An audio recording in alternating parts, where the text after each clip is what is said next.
word legend gets thrown around quite a lot these days, and I believe we've got legitimate contender for that title. Treble winner, four Super League titles, five Challenge Cups, two World Club challenges, two consecutive Man of Steel awards, Sports Personality of the Year, Team of the Year award, Great Britain captain, England international, RFL Rugby Hall of Fame inductee, and MBE, Mr. Paul Sculthorpe. How you doing, pal?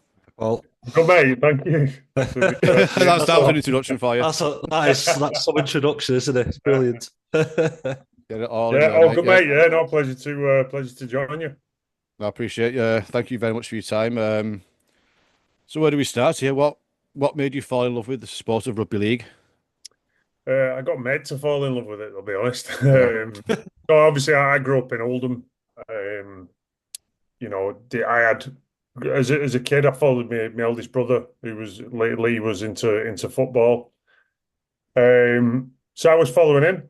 He played for a team called Failsworth Tigers, and all I wanted to be was a Premier League footballer. And then in the summer holidays, so I was 8 at the time. There was an advert in the Oldham paper in the Evening Cron, advertising for a new rugby team called Royton Tigers and wanting players to go along to their first ever training session.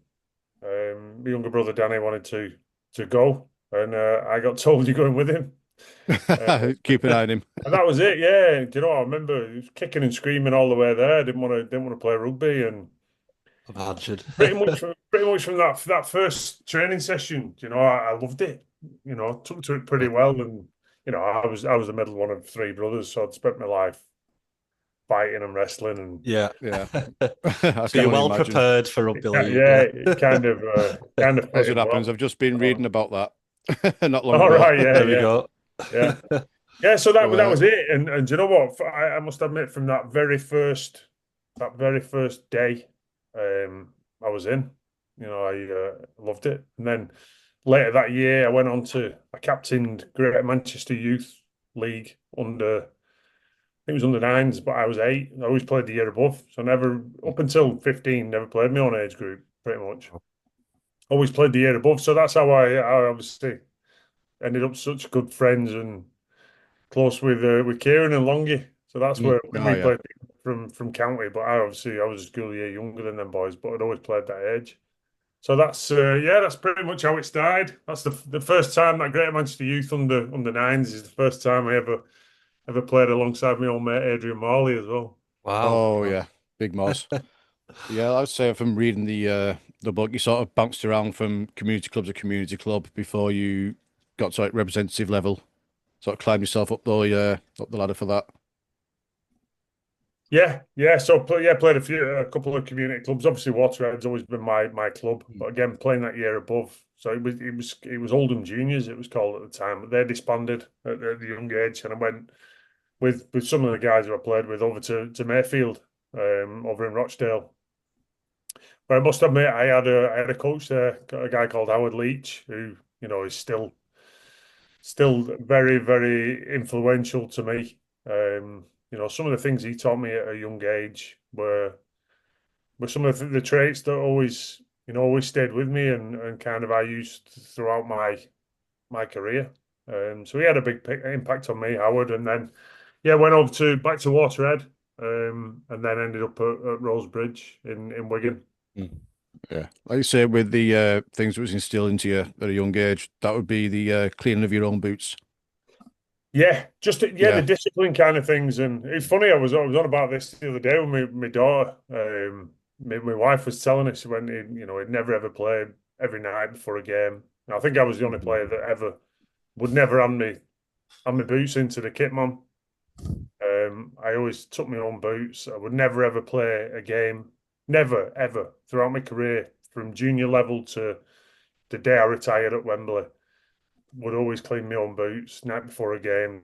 They'd always be polished and clean. Would never ever go into a game with dirty boots. And it was obviously it's not going to change the way you play, but it's a mindset thing, and it's Yeah. like preparation to everything has got to be bang on for when you run out there. And yeah, and that again, Howard had an impact on me, and it was always he always had a saying as well. I've never forgot, and you know the old saying, "Practice makes perfect," and he was saying Yeah. that's bullshit.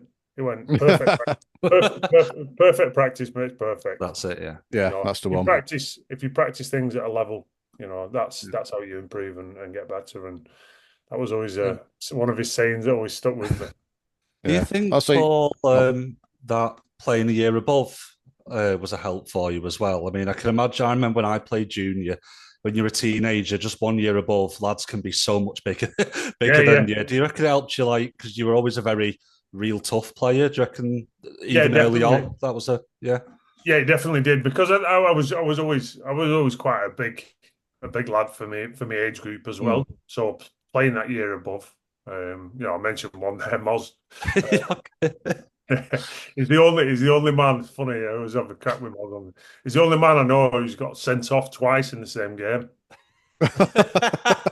We yeah, we played against Salford town team. So I was playing Right. for Oldham schools, Yeah. like year above under 13s.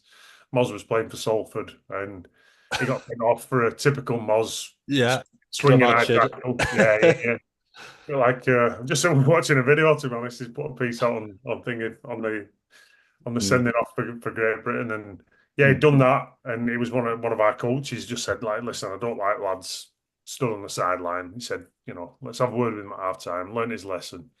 So he let him back on. He did the same again. So yeah, oh, wow. Oh yeah, legend. Lessons never learned. But that's a yeah, great no, one. it was definitely a you know a good thing I think for me to play that year above and play Mm. against lads who were that 12 months older. And Some of those people you mentioned that were like in that year above as well were some fantastic players to play yeah, with. there was. I mean, you look at some of our, like you say, our Lancashire teams that were in that age group, and Mm. you know, you look at I mentioned two of them, Longy and Kieran. You know, I've got some Yeah. pictures of us at county level at under 13s. You know, mad, and then Yeah, to one and obviously do the things we did at Saints in the same team for so long was yeah, it's good. It's good to look back on. All right. I say from obviously going through the ranks in the community clubs, you went sort of representative levels for Lancashire and then all that stuff. Then a few clubs were sniffing around, no one made any real offers until Warrington came in and just went, boom, have the check. Yeah, I mean, I was, I was, I'd captained every age group at county all the way through. I was England schoolboys captain at 16, but I'd already signed pro then for Warrington, obviously signing at 14. So I had all the clubs come in, Wigan, Leeds, Saints, but I knew Warrington was a club where you got an opportunity. You know, Mm. I'd always been one who'd back me own ability. But Warrington always had a bit of an affiliate with Oldham boys as well. Obviously, Yeston Harris had Yeah. gone Yeah, yeah. prior to that. There was a number of players, Chris Eckersley, John Off, Ian Knott, Mhm. them kind of players before me.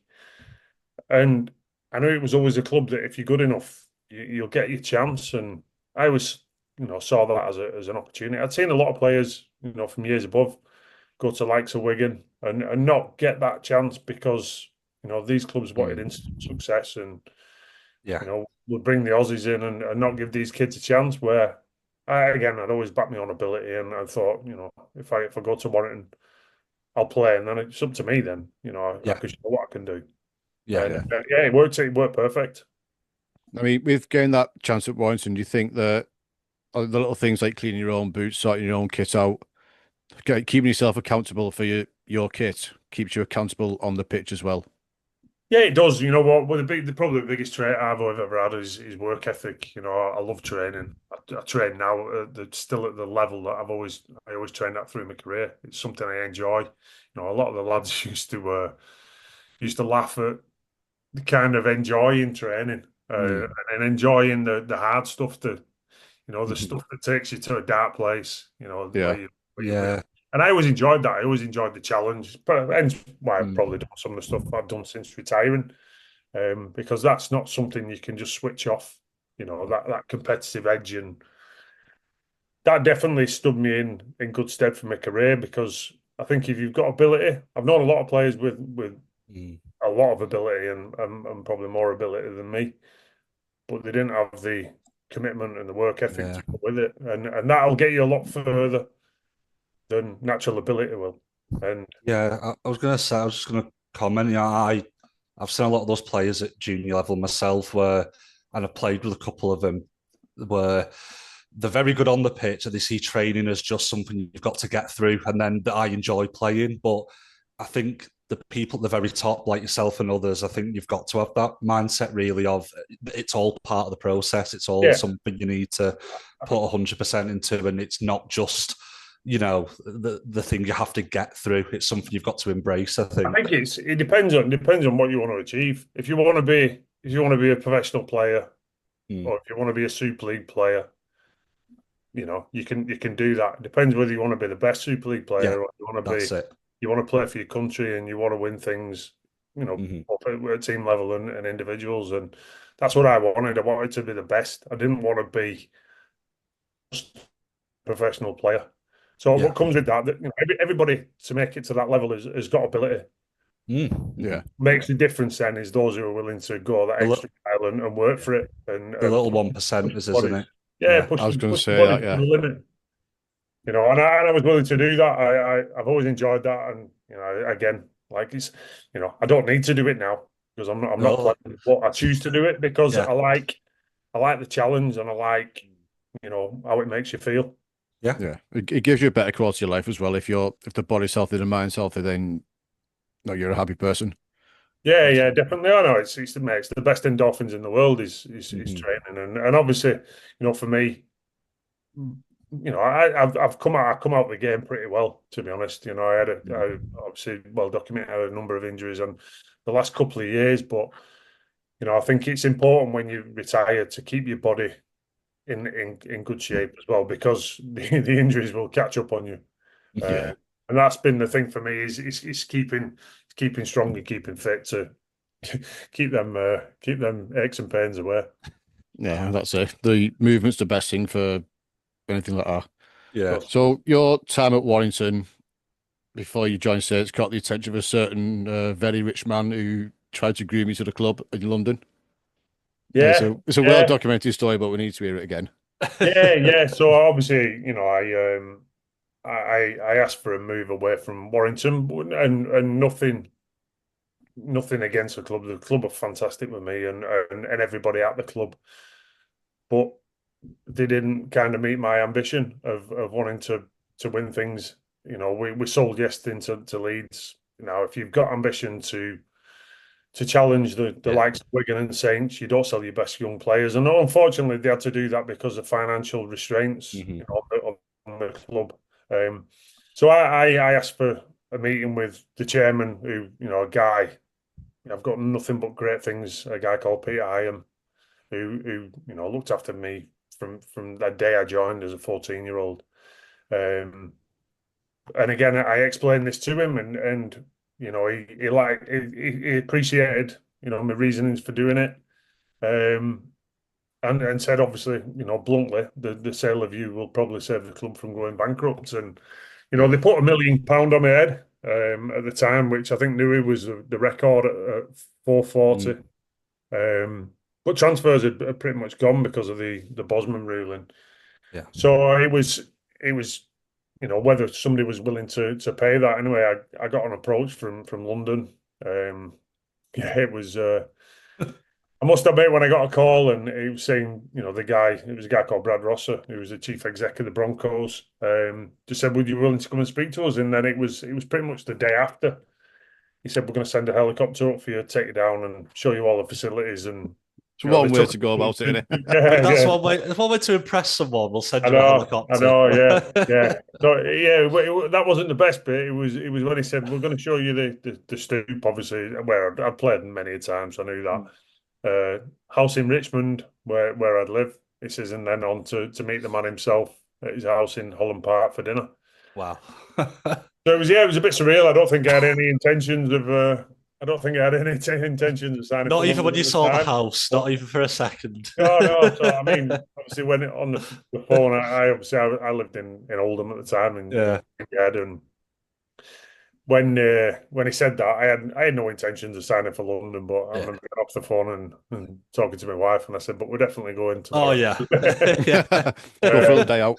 So yeah, Yeah. it was a bit surreal, really. So we did all the flew down in the helicopter, big red Virgin helicopter, landed at Kempton Park Racecourse, where I was met by Tony Curry, who was the coach at the time, the Australian coach of the London Broncos, and then went on to look at all the facilities. And Peter Gill, who was the captain at the Broncos, he lived in a house where we were going to move nearby, so we went and had a drink at his house and catch up, and then it was on to meet the main man. So we rocked up at this gaff in Holland Park, obviously beautiful part of Yeah. London. And they said Richard was in a business meeting when we arrived, but he knows you're here and he'll be through. Anyway, we were sat and there's like a U shape of couches, a little coffee table there. And Richard Branson just walked in straight over to me, said nothing, lifted my leg up onto this coffee table and started shining my shoes with his shirt and just said, "So what have I got to do to get you?" Wow. You got one of It the was a bit richest men surreal, in the but world. I actually agreed. I actually agreed personal terms with London there and then. Which it was a case of what do you want? Right, you can have it. And what was still Wow. negotiated then was the transfer fee that obviously they were going to pay Warrington. Mhm. However, the following week, Saints come in for me, and my only reason for leaving Warrington was about winning trophies and Yeah. playing on the Yeah. big stage. And Saints had obviously just done 96, 97 at Wembley, Challenge Cup wins back to back, and I knew all the boys through the Great Britain setup. So I'd played with likes of Jointy and Bobby and Kieran, at international level. And I thought, if you want to win trophies and you want to play on the big stage, Yeah. this is the place to do it. And Yeah. I look back at what we did over the 10, 11 years that I was there as a player, and it proved a pretty good decision. Yeah, I think so. Yeah, I think you definitely made the right choice. I mean, Definitely. how does a lad from a working class Lancashire town goes to London and get the shoes shined by one of the richest men in the world? It just doesn't happen, does it? But it I did. know, it was and you know what? He was a guy. I've always been into business. I've always enjoyed like entrepreneurship, and he's always somebody I've really looked up to because you kind of nothing come easy. He didn't do it. He's not done it through education or whatever, and he's just a grafter who's willing to take a chance as well. And you look at the old Virgin story, and Yeah. So he built it from the it's ground up, always didn't somebody who I admired. Then to meet him and then realize what a nice guy as well. Just down to earth. Yeah. That's how I found him, and obviously he was pretty normal with me, if that's what you call normal. So it was, But yeah, it was, humble. very humble. That's the word. And do you know what? It was a great experience, and thankfully, I chose Saints at the time because Yeah. obviously, it's documented. Not long after that, Brampton went, and maybe that's part of the frustration with our game, and with salary cap and everything else. That how do you attract these people who are willing to spend money? So what could Richard Branson have kind of- done with a London Yeah, with no restrictions? I mean, salary cap stops our game doing what rugby union's done, and our course. clubs going bust. Spending above Yeah. the means, but it also stops us. When I there's a think. genuine person there who can afford it, it then does stop them as well. Yeah, I mean, unfortunately. we've got some wealthy people in. Yeah. You look at the guy at Wigan. You look at Simon Warrington. Obviously Mike and Eamon at Saints, but how big could we be? And that's that at times it's kind of frustrating for the sport. Yeah, it does kind of hold it back, but it's opening the doors now for teams like an OKR who've brought in a great coach, recruited well, coached them well, and now they're up there same with League as well since the rebranding. No, it does help certain clubs, but it can hold some back. But I think it's the whole point of rugby league is it keeps it fair. Yeah, yeah, it does. It does. But I don't know. Part of me with sport is you know. Sport isn't always fair in No, any. it's No, I not. mean, don't It's get me wrong, not. I'd love to win Yeah, it every year, but yeah, but Yeah. it's an Well, interesting it's point. all right. It's all right saying it's, it spreads out amongst the. But is that because the lower teams have come up, or is it because the better teams have come They've down? gone down. That's always the And argument. Yeah. I'll never want to be a player who of a different era who says, I would never say, compared to my day, Mhm. but compared to our day, you look at some of the players and Mhm. I do look at the standard of some of the games, Mhm. and I think the levels have dropped, and I think everybody who watches rugby league can clearly see that. I Yeah. don't know whether coaching's different, whether the game's played different. Obviously, rules are different, Yeah. for the reasons that we know of. Mhm. So yeah, it's just I think you've got to accept that eras change and games Mhm. change. that's it. I mean, like obviously back when you were playing, you had Morley, Fielden, McDermott, O'Connor. No, I mean, tough players who would fly in with swinging arms and shoulders and everything. As we know, down to certain rules, you can't do that anymore. And I think that might be where you're coming from with how the game's dropped a little bit. Yeah, I mean, Intensity I get it. side. Yeah. I get it. I get the player welfare stuff because nobody Mhm. wants to see players suffering in later Yeah, life and what have you. There's got to be a balance, though, because it's a gladiatorial sport. Mhm. It's again, it's like being a boxer and saying, well, you can't punch him in the head. Well, Yeah. that's the end of boxing. yeah, But as a yeah, true. boxer, if you want to be a boxer, you're going to get punched in the head. Yeah. Yeah, So there's got to be a balance. I'm all for player welfare Mhm. and that, but don't take away what makes our game great in the Mhm. physical sense Yeah. of it. It's that And I intensity. said, Yeah. you look at the way Moz played, you look at where Barry Mack played and stuff like that. Yes, yeah, some right on the edge. push the boundaries, but these players now they'd spend more time in the stand. Yeah, We don't want to see that from our best players. We want to see them on the No. field. Fans pay to see them on the field. Mhm. yeah, that's it. I agree. So obviously when you came to Saints, was it 98? Yeah, Came to Saints, yeah. yeah, yeah. So we had a little drop off there and then got to 2000 when we started playing. The year 2000, I have to ask you the wide to west try. How did you get up from that being held down? Yeah, Was it just determination? Emery Paul took one for took one for the team. That Yeah. it was actually on my 23rd birthday that as well. Wow. Oh, Yeah, yeah. yeah. So it was on my 22nd of September. So it was a pretty special day, wasn't it? Just an iconic moment. It's Mm. funny. I play golf with Eddie Emmons. I played with him on Sunday. Ha. Um, yeah, and he just says, it's one of the greatest things and it's like any old commentary and it's like the '66 World Cup, isn't it? Yeah. Yeah. So With as much all his over one as and it all that. is It's just ours. it's an iconic piece of commentary and Mm. yeah, Yeah. an amazing game to play in. But I think that was the thing that we had at Saints was that self belief that Mm. a game's never over. I mean, how many games I've been involved in where we've won games in last minutes or last seconds, dying Mm. Yeah. seconds. You look at some of the games against Warrington and some of the longer drop goals and yeah, just we had a team who was just full of self belief and we knew we had a talented team and but that I mean that was just another level of Yeah. I I mean, mean, at how any how point was you loud? What? thinking, well, at any point So, was you thinking, what are you doing? Launch the ball forward. What are you doing? I know, yeah. Well, you know what? It was something. I'd always been coached as well. If you ever get to the last play, I mean, I think the hooter had gone. So the ball's alive until it's not, and then that's Yeah. game over. So always got told never ever kick the ball. If you can feed it through hands and keep the ball alive, you've got a chance. And mm. if ever there's a coaching lesson in that is that try. Yeah. But yeah, it was. I know I'd have been if I'd have been jointy as well. It'd have been straight to the living inside as well. Oh, yeah. Yeah. But One of the jointy, fastest players and in the league.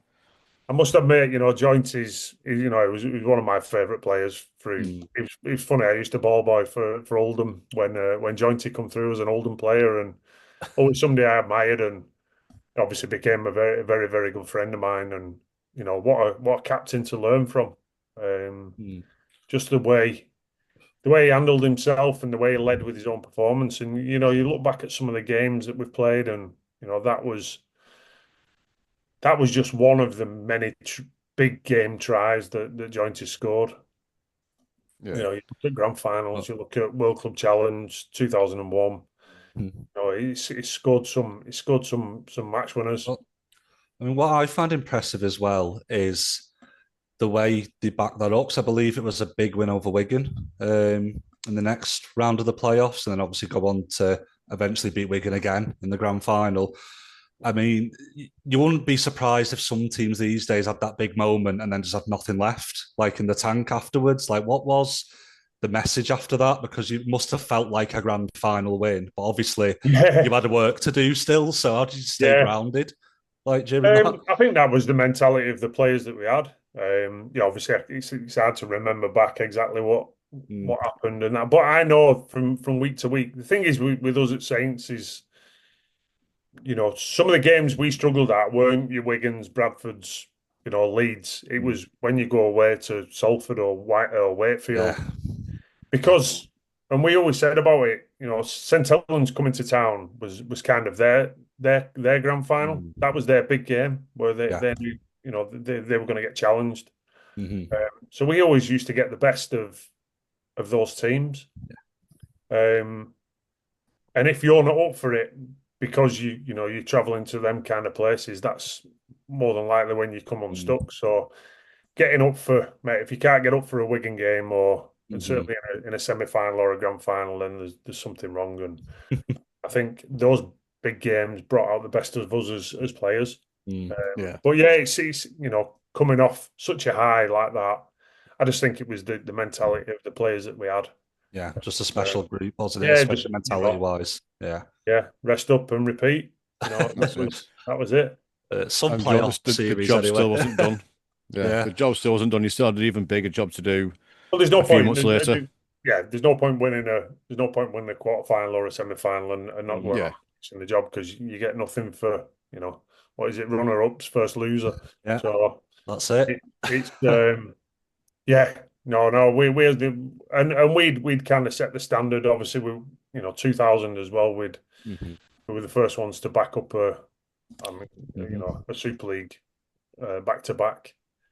I always remember Jointy's little speech at Old Trafford when we picked it up in 2000, because a lot of people were questioning Saints' defence. We'd always been capable of scoring tries. Yeah. And I always remember Jointy getting on the mic at Old Trafford and saying, people say we can't defend. He said, we've just defended our title.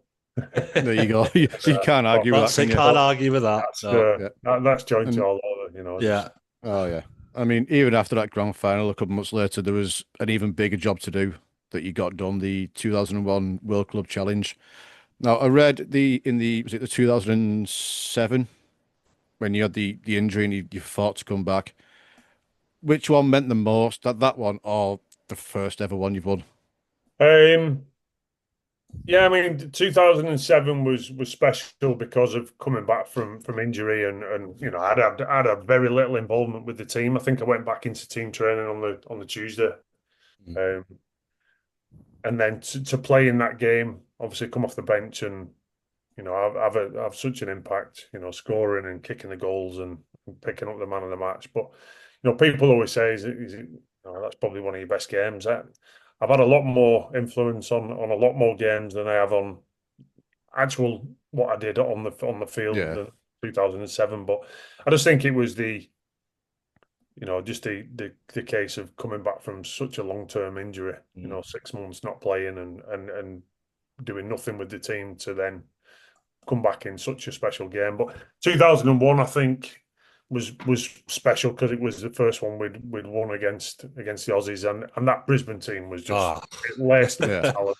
Yeah, you look at Lockyer, Saylor, Tallis, some of them players, and you always get the idiot who says, it doesn't mean anything to the Aussies. You look at Darren does. Lockyer's face, and Yeah. Darren Lockyer, Gordon Tallis, Wendell Saylor, Shane Webke, they're not players who don't not care about getting beat against a British side. I They always don't think that's half-ass any games. Yeah, that's always a funny one because 2007, you can see Lockyer is desperate to win that one. There's no way Darren Lockyer, he'd want to win a game of chess, like in the back garden. Well, that's why he did what he did throughout his career, and I get it. They come at different times of the year, and maybe the Aussies are at times are a bit underdone, but there's no less importance in them, wanting to win, and that was they were two special wins against Brisbane, who I had two opportunities and to go and play in the NRL for different reasons, both financially and family. I didn't, but Brisbane would always be a club that I've always admired and thought, if I do go down under, it's always a club that I think I'd like to play for.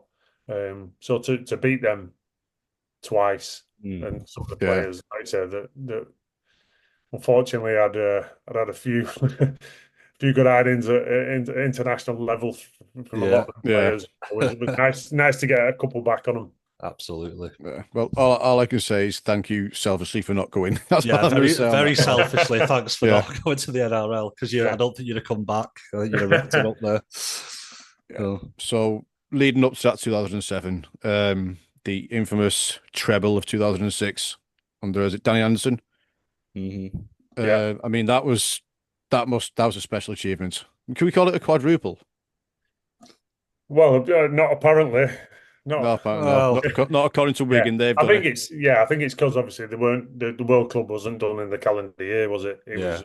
But you know what? To play in that World Club Challenge, you've got to win the grand final the year before. So I always think it is part of that year. It is. Yeah. The World Club Challenge before it is part of the previous year. So that's bullshit. So we're taking it as a quadruple. Yeah. There we go. We've had it. There we go. That'll do us. Yeah. But no, it was. I mean, what a team we had. Again, to do that, and I think you look at the losses and the points difference in over that year was a great achievement. Yeah, I mean, you had a teammate from that season on not long ago, Fasafalou. He's been on. Obviously missed a lot of that through injury, but like the players that we had there, obviously yourself, Jamie Lyons, Sean Long, who else was there? It was just a plethora. Like, Wellens was in there. You look at like Willie Talau, Lee Gilmore, Adrian Mort, Gardner. Yeah. No, we had class all over the field. Do you think that's like the best team you've played with, the 2006 Saints side? I'm always split between 2006 and 2001. I think it wasn't the prettiest game. 2001 Challenge Cup final at Twickenham. I think that team that year, I remember that one. Tech's unbeaten. I used it in my column this week with the Star, talking about that. Obviously, that defensive display a couple of weeks ago against Leeds, and I always remember Robbie Paul after that game at Twickenham, and he just said we could have played for another 80 minutes and another 80 minutes after that, and we wouldn't have scored. Yeah, defensively but we had such a good team. I think you're fine with like the Aussie coaches. They tighten up the defense straight away. That's the first thing to do, and then you can build the attack off the back of that. Yeah, which I think it's taken a while this season to get the defense in, but it's getting there now. Yeah, the Aussie coaches come in straight away. I think Saints have always prided themselves on defense from my era onwards. I know they've always been renowned as the entertainers and ability to score tries, but I think from probably Daniel Anderson period, Saints have always prided themselves on D, and I think we've always been. And for me, this year you look at Matty Lees, you look at Morgan, they lead the way, but there's knowing what to do in defence. There's knowing where to be but you've got to be fit enough to be able to do it and to do it time after time after time. And I think Yeah. them boys are. That's, I mean, the defense takes more out of you than the attack does. Yeah, of course it does. You know, you work it, you work, and if you're going to rest, you rest on attack. Yeah. You know, and that's well, you know, that's a rule in rugby league. You don't rest on defence. And I think Saints have always prided themselves on line speed and aggressive defence. Certainly, like I say, over the last 20 years, and yeah, and that was something again that we did back then. Yeah. Like you say, like when they say attack wins games, but defense wins titles, Yeah, yeah. and it's so true. So you mentioned earlier that you had your brother Danny playing. How was it playing against him at the top level? Like, was it fun in games, or was the infamous Phil and Gary Neville blanket each other in the tunnel on the way out? No, do you know what? I never really thought about it. Never considered anything, and he was just another player when Yeah, when I was playing. Just deal with it, and there's just no that sibling you're rivalry. It's not just in control of what other people do or the opposition yeah, do. You're only in control of your own game. So that was kind of my focus.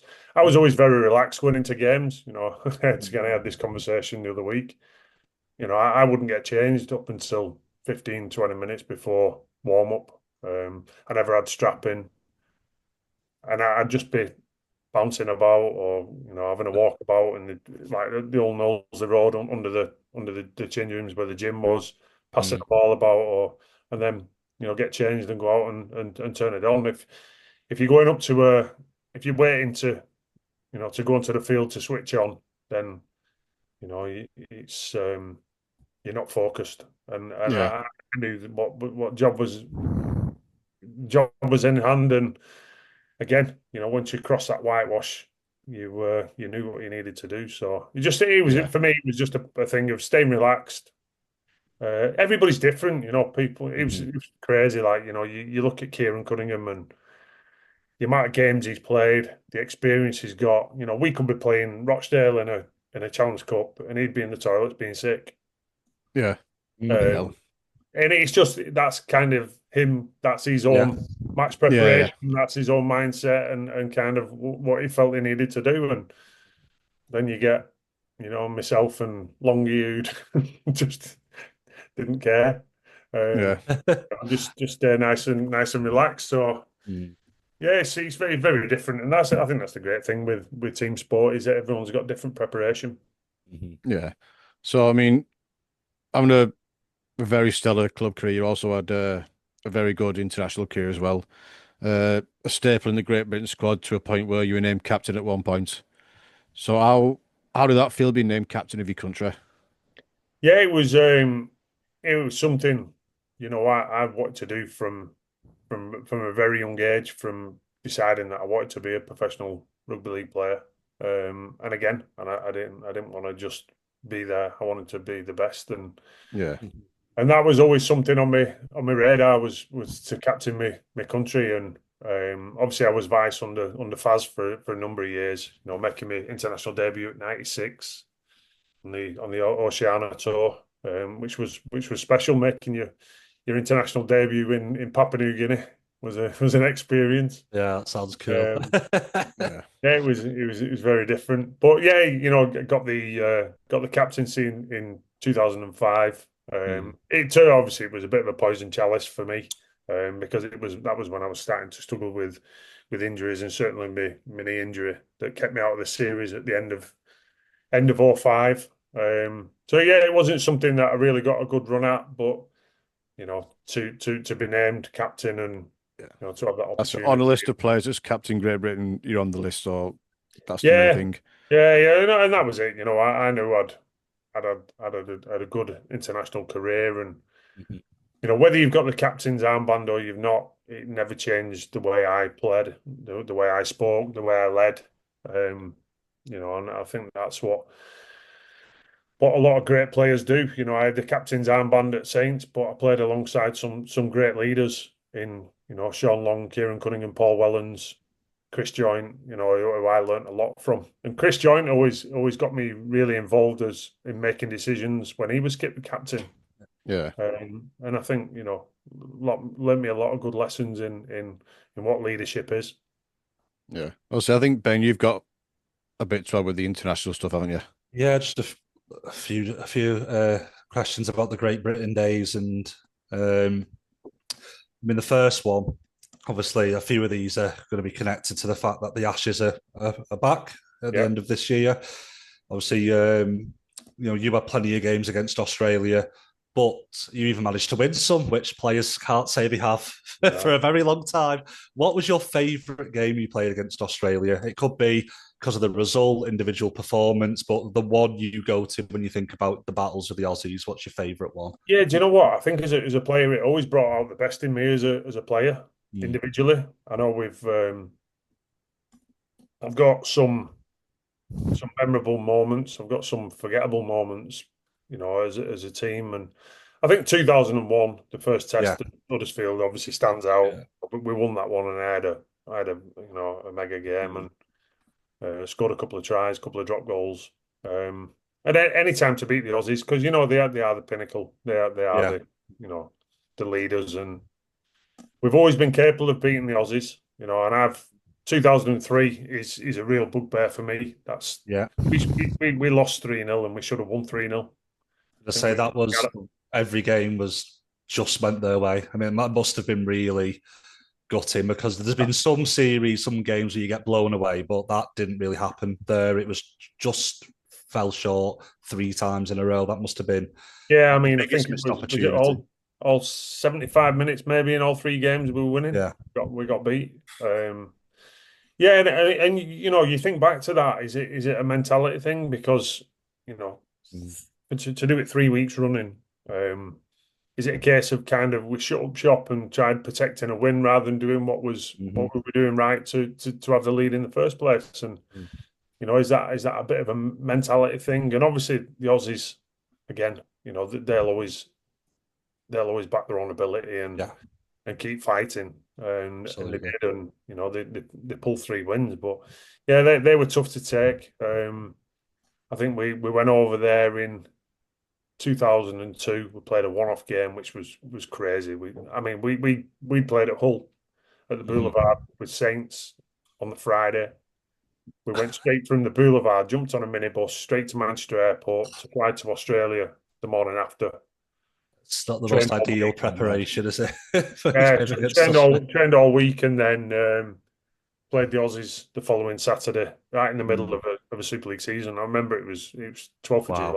It was on my wife's birthday. So the game, and we got spanked. But I had a pretty good game, I'll be honest, and kind of got a couple of headlines in Australia that year, and then a couple of offers come obviously from that as well. Yeah, I mean, but we got spanked 60 points. And was that ever much of a consolation just at all in your career if you knew you'd had a good game but you'd lost, or was it just, well, we've lost so I don't care? Because some people do tend to have that. Yeah, do you know what?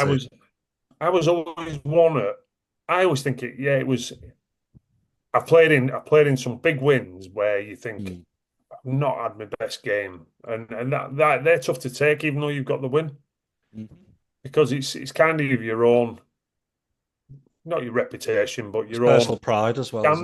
Standards. And if I'd have played better, we'd have beaten by more points. Not so much that, mate. If you win, you win. Yeah.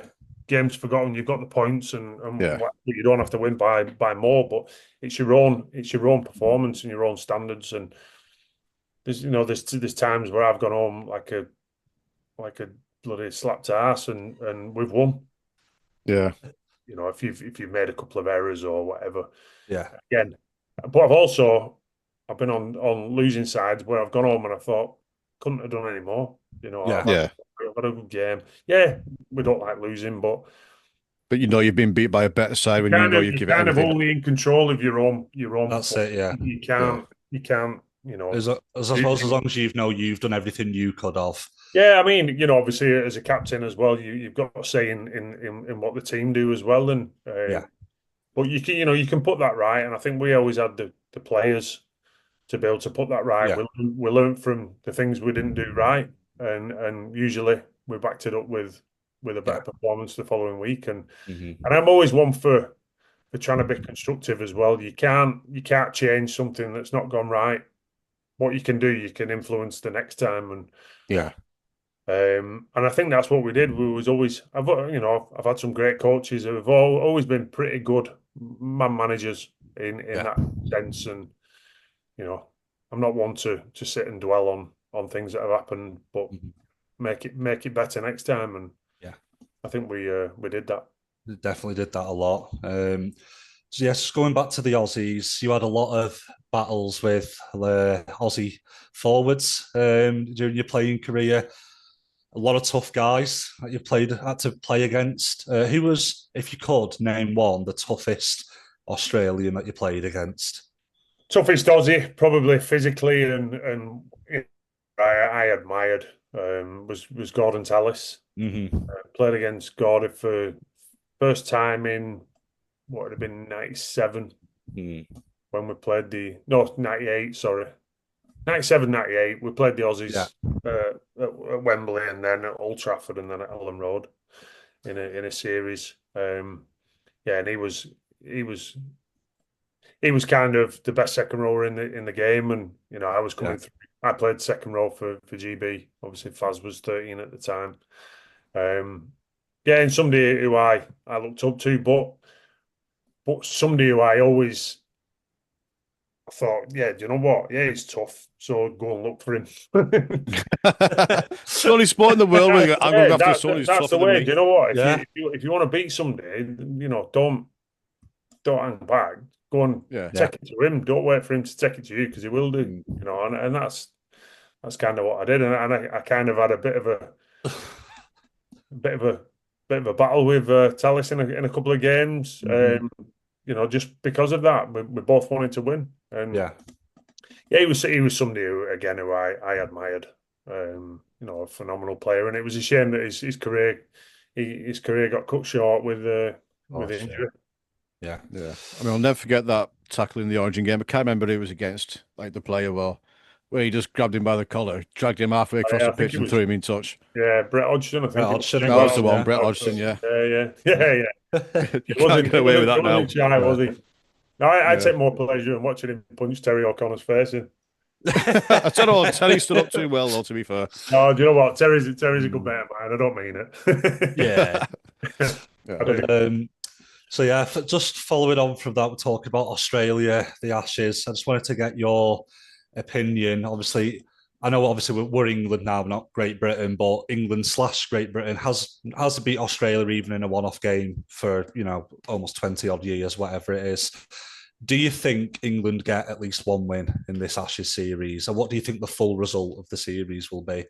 I hope so. Obviously, no, I think it'll be close. I think. For me, the standard of Super League in comparison to the standard in the NRL, I think we're a million miles apart. Yeah. But we've only got to pick our best 17, and they've picked their best 17. And I think, with the best players that we've got over here, plus the NRL based, I mean, of course, yeah. Herbie Farnworth for me is one of the best centres in the world. Well, I think he's the best centre in the game, potentially the best player in the world. So we've got some exceptional players who are over there who are seeing these players in week in, week out. What we've got to do is kind of not try and beat the Aussies at what they do best. We've got to find our own way of winning, and sometimes it's upsetting the Aussies, and it's getting stuck in. And if you can't do that, in front of full houses, certainly at Everton and Headingley, and hopefully, we're going to get, as near to sell out at Wembley as well. I think the atmosphere is going to be electric, and hopefully, the players that we've got can do a job. So I think it's going to be a close series. Yeah, I think what you mentioned before as well is probably very important. If there's some leads, if we're doing well, it's not to start playing within ourselves and get too carried away. I think that's the mentality side is going to be, I think, huge for this one. So, it's hopefully going to be a close one. So are you gonna officially predict 3 close wins to get them back for 2003? Do you know what? I'd like that. And I mean, do you know what? I was at the last one. I was at the last one in Brisbane when we World Cup final in 2017. Yeah. To get beat 4-0. It was just one player that was the difference. And you look at, I know they keep looking back at Callum Watkins getting ankle tap where we could have luckiest tackle ever. I think it just shows you at the international selection that when your best 17, there's not going to be a massive difference in the sides, and that's all we need. We need we need a couple of moments. We've got to execute it well, and a lot of it will be down to what team Wayne picks. Definitely. So just little interesting question I thought of as well. Just doing the research for this one. Sidestepping from Great Britain for a second, a different type of rep football that you played was Lancashire versus Yorkshire. You did a few of those games. What was your experience of them? And what I'm interested in is, were the players treating it like a big rep game, or did it have the feel of an exhibition game? How serious? I know yourself, you probably took it very serious, like you did everything. But what was that like? The few Lancashire versus Yorkshire things that you did? I played in the 2 series in 2001, and I can honestly say probably 2 of the toughest games I've ever played in. Wow. Everybody, if you could pick your best Lancashire side and your best Yorkshire side, everybody played. Yeah. Everybody. I think played. Instead of having this next 2 weeks split, you could have done that, in my opinion. But I'm not. Because we've got the trouble is, do you know what? The trouble is with our game, and the Lancashire v Yorkshire, done as it was that year, where the clubs buy into it, they allow the best players to play. Do you think it should have been given more time? Because it seemed like it would just be. The trouble is with our game at the moment, it's fitting the games in, because we have too many Super League games. We have Magic Weekend, we have Challenge Cup. When I first started in Super League, the season would kick off beginning to the middle of March. We're into January now, and it's still going into second week in October. Do you think it could have been a success if they'd stuck with that in the early 2000s? If it had just carried on, or was there always going to be problems? If clubs had bought into it and it had been properly aligned with fixtures, there's no doubt. If Lancashire v Yorkshire at full tilt with all the best players would be a massive game, because you know what, you are proud to represent that, and there's a lot of banter between players on whether you're from Lancashire and Yorkshire, and it does mean a lot. It means a lot to both sets of players. But to do it, so 2002, we did it, and we had championship players in there. There was a number of players who pulled out, and it was a bit of a dud, to be honest, and I think that killed it off, because there didn't seem to be the marketing really as well. The tendencies were never the best, I don't think, for the last couple anyway. No, I think because if fans are not going to go if they're not willing to, if they're not going to see the best players. You don't want to see an half-hearted competition. Like a potential second string. You want the best team, don't you?